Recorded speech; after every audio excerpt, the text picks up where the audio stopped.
think that there's a certain point when we've done all this work and then all of a sudden it gets to this time of year, are you anxious for people to go out and see your film? It depends on the movie, but this movie, yeah. Yeah, Okay. I am anxious for people to go out and see this movie, Spotlight, yes. Because, you know, how often do we get to do a film, and you've been great in a lot of great films, but how often do you get to be, or I get to be, in a film that is really a good film, and it's really good filmmaking, happens to be about something, and handled in a way that probably is going to, I would say arguably, but I don't even think it's an argument, change things. You know, that doesn't happen. So for me to come around this time of year and start talking about this, it just made it easy all of a sudden. Well, the thing that makes it easy is, you know, you're in a good film. Yeah. And it's easy to talk about that film. It's easy to talk about the people that you did that film with. Yes. Because that part of the process was awesome. I mean, Yeah. it's like it's easy for me to talk about Hateful Eight because when I was in the room with those 8 people or those 9 people, it was amazing every day. I know. I mean, even if it was miserable because it was cold, it was amazing to be in there. And when you finished the scene, you looked at each other and you were like, oh my God. Yeah. Did Well, we just do that? And I'm sure watching you and those guys, especially because you had Mr. Teddy Bear Ruffalo with you. Yeah, That's yeah. Mark Ruffalo, Mr. Cuddly, Mr. Everybody loves him. You can't hate Mark Ruffalo because he's unhateable. Mark Ruffalo. Yeah, he's unhateable. In fact, if he was in the Hateful Eight, it would say the Hateful Eight with the exception of Mark Ruffalo. And Mark Ruffalo. I'm out of time, Jim. We're gonna cover up stories on 70 priests, but the boss isn't gonna run it unless I get confirmation from your side. Are you out of your mind? Come on, this is our town, Jimmy. Everybody knew something was going on, and no one did a thing. We got to put an end to it. Don't tell me what I gotta do. Yeah, I helped defend these scumbags, but that's my job, Robbie. I was doing my job. Yeah. You and everyone else.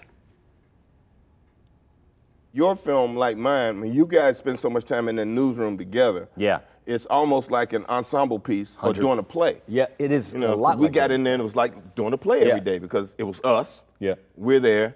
Maybe somebody gets knocked off, but I mean, we even had people, you know, when people got knocked off, they stayed in there and played dead because they wanted to be there. It's kind of like awesome. Well, Quentin Tarantino creates a good environment.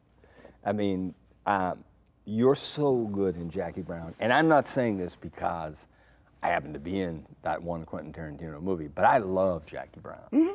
I mean, I love that movie, and I'm not sure if I think that's the first time you and I had worked together, but Quentin is such a great filmmaker, and he's so specific in so many things, and so unbelievably original in certain things.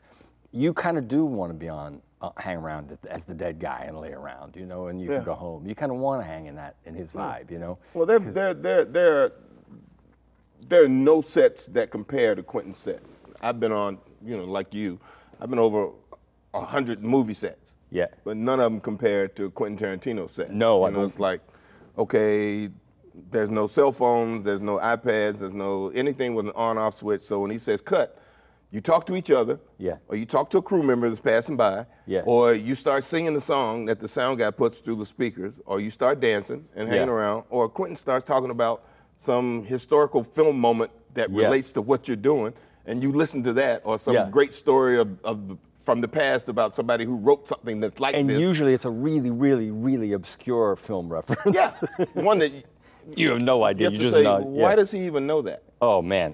So when I see his movies, I wonder what is he doing at night? How many movies is he going through at night? You know, clicking through at night. His references are, I mean, off the charts. Yeah, there's nobody even close. Yeah. So you have that aspect of this cinephile who's got all this information that's factual, and then he's got all these stories that go along with making all that stuff up. So you feel like you're in this Hollywood experience that you don't have on a lot of film sets. Because he's original. Because he's that, yeah, he's that guy. He's that guy. He's that guy that he's referencing. He is that. Yeah. He is one of those people. I mean, he's that guy that says, okay, this line actually came from this movie, and this shot came from this movie. Yeah. So he references things that you don't normally get from your average director when you're on set. You know, I mean, do you get stuff like that when you're with Mr. McCarthy? Tom McCarthy. Tom McCarthy. For those of you who don't know. Tom McCarthy is kind of a quiet, he's in a lot of ways 180 from Quentin. And the set is really fun because he's one of the quickest guys I know, and the entire cast was like that. You know, people throwing fastballs, man, and curveballs every day. It's kind of like when we did The Other Guys. You know, I hadn't been in a big, when you and I were in The Other Guys together with Adam McKay, that environment was fun because I hadn't been in a big kind of quote unquote silly comedy for a while. And I thought, whoa, man, I wonder if I can still get the bat around fast enough to hit these things, because these guys throw all the time. Every movie they're throwing 98, and it was fun to have to come up to that. Tom McCarthy's vibe is that cast was really smart. Every day was a topical a discussion about something that was either in the news or about the subject matter, because there was no getting around that. It was one of the most enjoyable ensembles I've ever been a part of. But Tom works in a way where he's kind of one of you, because he is an actor also. He does direct specifically in terms of, you know, and I don't know what your experiences have been exactly, but when people say, can they direct actors? Some can, some can't, but some do it like you don't know what's happening. Yeah. And that can be a really good thing, especially for someone like you, I think. But Tom is maybe the 180 from Quentin Tarantino in that it's not a hush-hush set. In fact, it's kind of, there's a lot of repartee going around, and he kind of will be very direct with you and go, you know, let you know that's not working, or that's not what I think we need to do, or he's made the mistake. He said, I'm totally wrong. Now that I see it, let's go here and let's do that. And sometimes he'll do it over and over and over again, where you think he's maybe approaching the point of indulgence, and then you see it and you go, no, he was right. He was right. But after I had done Birdman, which was, there will never be an experience like that. I can't imagine I'll ever have an experience like that because of how Alejandro directed that particular film, and probably how he directs generally.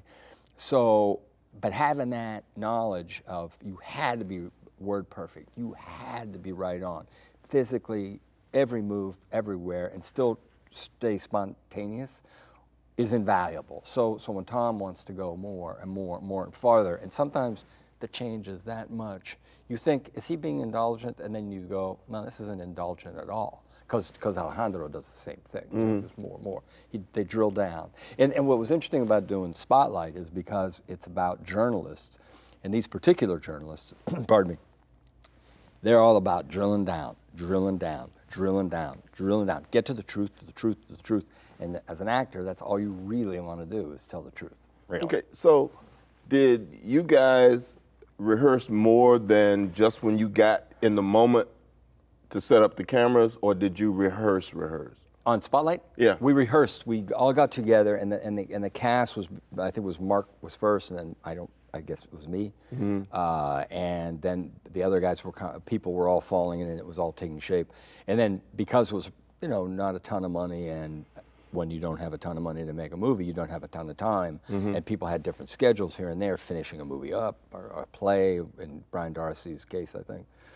And so we would grab people when we could, but there were several times where you do this big sit around at the table, read through the scenes, read them again, talk about them, and then Tom had been on this, and Josh, the writer, had been on this for so long, and they knew everything, and they knew the legalities of everything. They knew what the real truth was with everything. They knew the behind-the-scenes stories behind how they got to certain aspects of the stories. So a lot of it was us discussing it, or our own experiences, you know, being raised Catholic. I mean, almost all of us, Leah didn't have the experience, but a lot of us had the experience of being raised Catholic. So, you know, there's 25 minutes right there, easy, talking about the story. But I don't know how you feel about rehearsal. I used to, and I think it depends on the movie, but 9 times out of 10, some version of rehearsal really helps a lot. Always. Yeah. Yeah. Well, even though you don't want to do it sometimes, you're so glad you did it. Well, I never don't want to do it because I came from the theater. Right. And that's what we do. Right. We rehearse. So Right. people always go, oh, I like the spontaneous improv thing. I said, you know what? You can't be that because the camera's got to be there and they got to light it and you got to do this. And if I decide to run across the room, you can't shoot that. Plus, don't you think there's always a little room that you keep in your back pocket to be spontaneous? Or Well, something always happens in the moment. Yeah. That foundation, it's like being a carpenter. If you don't know how to measure a piece of wood and cut it, in the moment, they might change the wood on you. It might be softer, it might be harder, but you still got to know how to cut it, how to measure it, and how to make it fit in this thing. So even with us, as long as you have a firm foundation, you're not going to go that far off the rails. Yeah. And I think, don't you think that people would not would think, if you don't know, they would think Quentin isn't like that? They would think, well, Quentin's got such a big personality. Quentin's very specific about what y'all are going to do. Oh, yeah. And when you're going to do it and how you're going to do it. Yeah. That kind of surprised me when I didn't have that many days. My role is not. Yeah, but Jackie Brown's about grown people doing grown people stuff. Yes, it's a grown-up movie. And it's really, people get to take their time. Which I was always shocked by that he would let us sit and be quiet that long before we actually did something in that movie. Oh, which you love. It was awesome. It's awesome because it settles you into the place. You go, I don't have to rush this.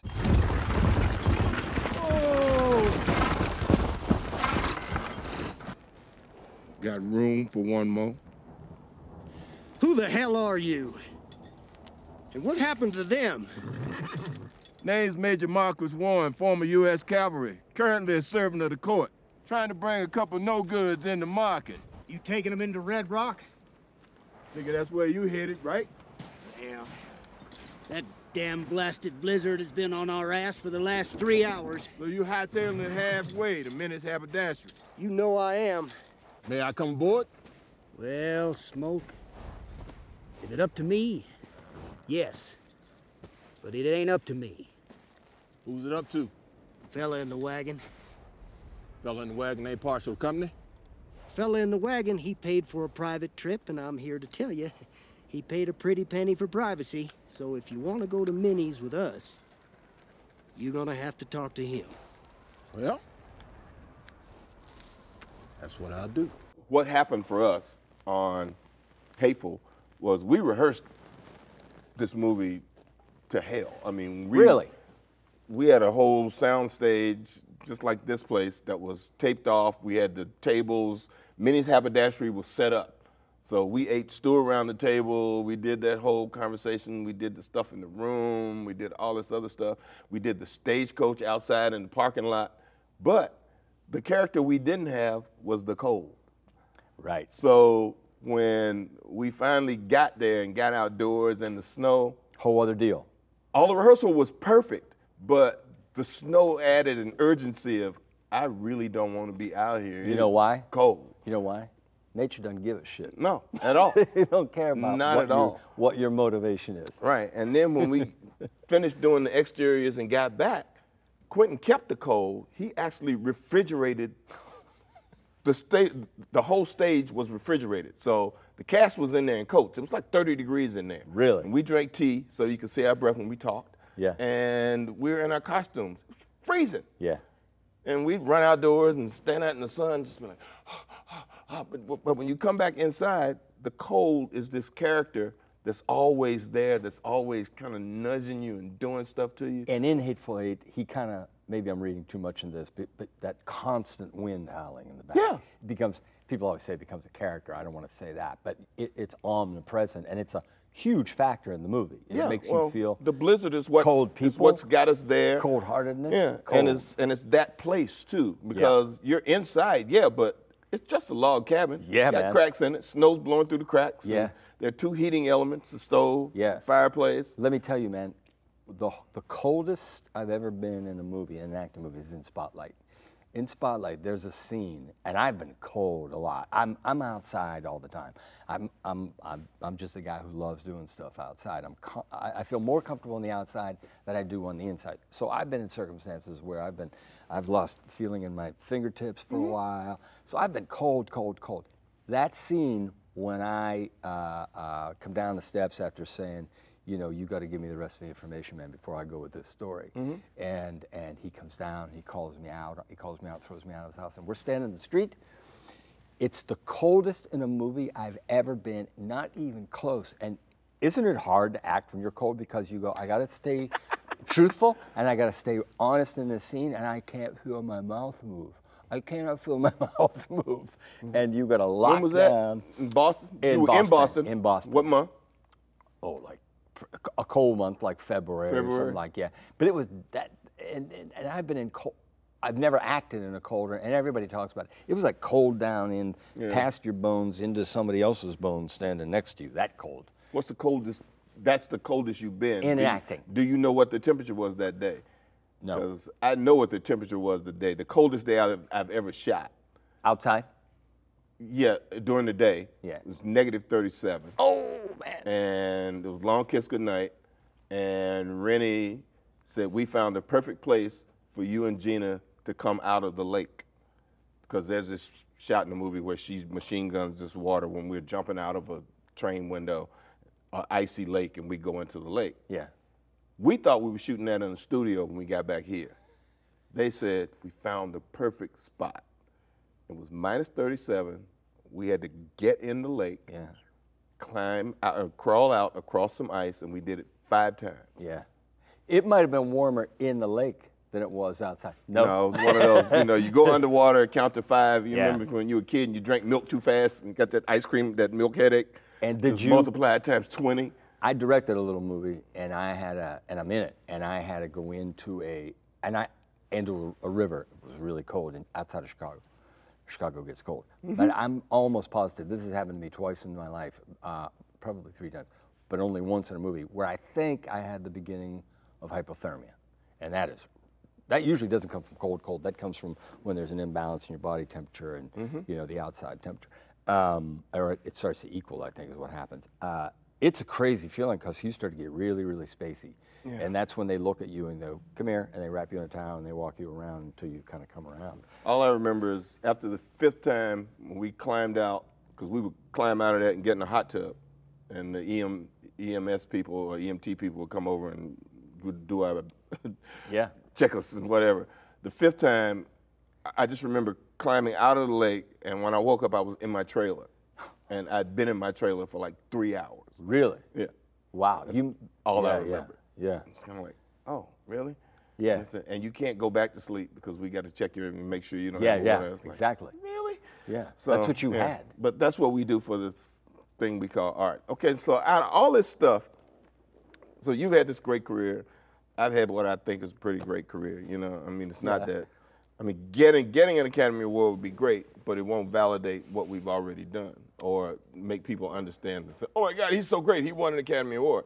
Because, I mean, your movies have made money, people have seen them, and there are things, you know, there are actors that go through their whole careers and nobody knows anything, one thing they do, and or they're don't brilliant. relate to it. Right. And they're amazing They're actors. awesome. We know who they are, or whatever. Yeah. But we have these unique places in pop culture. Right. So,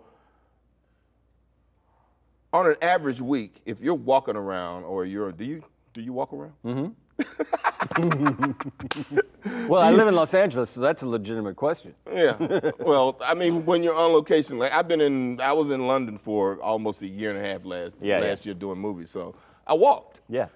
And as you do. Every day you get a reference to some film that you're in, or somebody quotes something. What is the major thing you get? Well, what's interesting, I was just thinking, man, if I get that, yours must be triple. Mine, it kind of changes, sometimes it changes geographically. Generally speaking, people will reference overseas or here, especially overseas, or in Europe, or you know, not in America, somewhere. the international hits, which be obvious ones are Batman, and Beetlejuice slowly became one of those. Anything that has that traveled, you know what I mean? Things that didn't travel as much. Oddly, I get a lot of, and I don't know if you've experienced this, as years go by, since you've done a particular movie, all of a sudden a movie will like be in everyone's consciousness, like Multiplicity. You know, Multiplicity in Europe I was getting a lot like many years ago. Now I get it in the States years ago. So it's pretty spread out, but usually it's the ones that were huge worldwide and not just in the States. What about you?